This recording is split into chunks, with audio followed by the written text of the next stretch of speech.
YSR Congress party అధినేత YS Jaganmohan Reddy గారు ఇక ఫుల్ టైం పాలిటిక్స్ అంటే ఫుల్ ఫ్లెడ్జ్డ్గా ఇప్పటి వరకు నియోజకవర్గ స్థాయి సమీక్షలకు పరిమితమయ్యారు. అప్పుడప్పుడు జిల్లా పర్యటనకు వెళ్తూ ఉన్న ఇక నుంచి ఫుల్ ఫ్లెడ్జ్డ్గా తాను యాక్టివ్ కాబోతూ ఉన్నారు. వాళ్ళ పార్టీ శ్రేణులు కూడా కంప్లీట్ యాక్టివ్ అయ్యే విధంగా కార్యాచరణ సిద్ధమవుతూ ఉంది.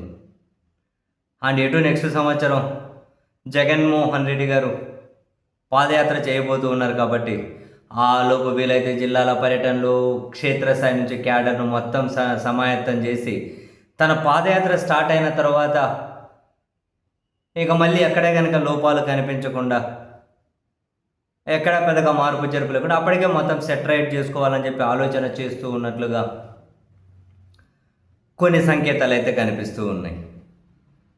అండ్ కొన్ని నియోజకవర్గాల్లో యాక్టివ్గా లేని వాళ్ళను మార్చడమైనా, లేకుంటే కొన్ని నియోజకవర్గాల్లో కొత్త నాయకత్వాన్ని తీసుకురావడమైనా, మొత్తం మీద జగన్మోహన్ రెడ్డి గారు కొన్ని కూడికలు, కొన్ని తీసివేతలు, అంటే కొందరు కీలక నేతలను పార్టీలోకి ఆహ్వానించడం లాంటివి కూడా చెయ్యబోతూ ఉన్నట్లు ఇప్పుడు సామాజిక మాధ్యమాల్లో కూడా ఒక చర్చ జరుగుతూ ఉంది. త్వరలో వైఎస్ఆర్ కాంగ్రెస్ పార్టీలోకి కేంద్ర మాజీ మంత్రి కిల్లి కృపారాణి గారు ఎంట్రీ ఇవ్వబోతున్నారు, వైఎస్ఆర్ కాంగ్రెస్ పార్టీలోకి రాబోతున్నారు అని ఒక చర్చ అయితే బయలుదేరింది. కారణం లేకపోలేదు. శ్రీకాకుళం ఎంపీ స్థానాన్ని ఇప్పటి వరకు వైసీపీ ఒక్కసారి కూడా గెలుచుకోలేదు. 14-19-2024 మొత్తం 3 సార్లు కూడా వైసీపీ శ్రీకాకుళం ఎంపీ సీట్ నుంచి ఓడిపోయింది. అండ్ ఆ శ్రీకాకుళం ఎంపీ సీట్ మీద కండేసిన వైసీపీ అక్కడ ఒక బలమైన అభ్యర్థిని బరిలోకి దించాలి అని, అండ్ ఇప్పుడు దాదాపు 28 ఏళ్ళ నుంచి అంటే ఒకే సామాజిక వర్గానికి సంబంధించిన వాళ్ళే ఎంపీగా ఉన్నారట శ్రీకాకుళంలో. అందులో 13 ఏళ్ళు ఎర్రన్నాయుడు గారు ఉంటే ఇప్పుడు 15 ఏళ్ళు రామ్మోహన్ నాయుడు గారు. అండ్ 2009లో ఎర్రన్నాయుడు గారిని అప్పుడు కాంగ్రెస్ అభ్యర్థిని కిల్లి కృపారాణి గారు ఓడించారు. తర్వాత కేంద్ర మంత్రి కూడా అయ్యారు.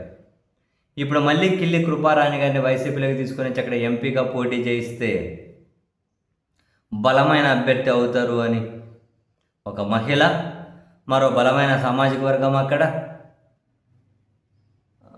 2029లో రామ్మోహన్ నాయుడు గారి టీడీపీ నుంచి కనుక పోటీ చేస్తే తనను ఓడించడానికి కిల్లి కృపారాణి బలమైన అభ్యర్థి అవుతారు అని.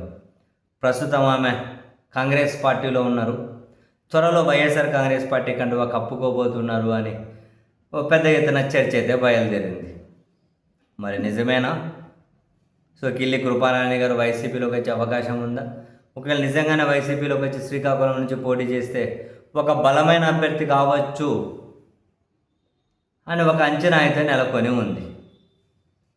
సో అంతకుముందు కూడా రామ్మోహన్ రెడ్డి గారు ఏమి భారీ మెజార్టీతో ఏమి గెలుస్తూ వస్తలేరు. ఎంపీగా మామూలు సాధారణ మెజార్టీతోనే గెలుస్తూ వస్తూ ఉన్నారు. ఒకవేళ నెక్స్ట్ అండ్ మోరోవర్ 2019లో అయితే వైసీపీలోనే ఒక బలమైన వర్గం రామ్మోహన్ నాయుడు గారికి సపోర్ట్ చేసింది కాబట్టి ఆ నామమాత్రపు మెజార్టీతో బయటపడ్డారు అని కూడా అప్పుడు కూడా కొన్ని కామెంట్స్ వినిపించాయి. ఈసారి కనుక వైసీపీ ఒక బలమైన అభ్యర్థిని రంగంలోకి దించితే రామ్మోహన్ నాయుడు గారికి అంత ఈజీగా ఈసారి ఎన్నిక ఉండదు అని శ్రీకాకుళంలోనే టీడీపీ నాయకులే ఆఫ్ ది రికార్డ్ మాట్లాడుకుంటున్నటువంటి మాటలు. చూడాలి వాట్ నెక్స్ట్ అని.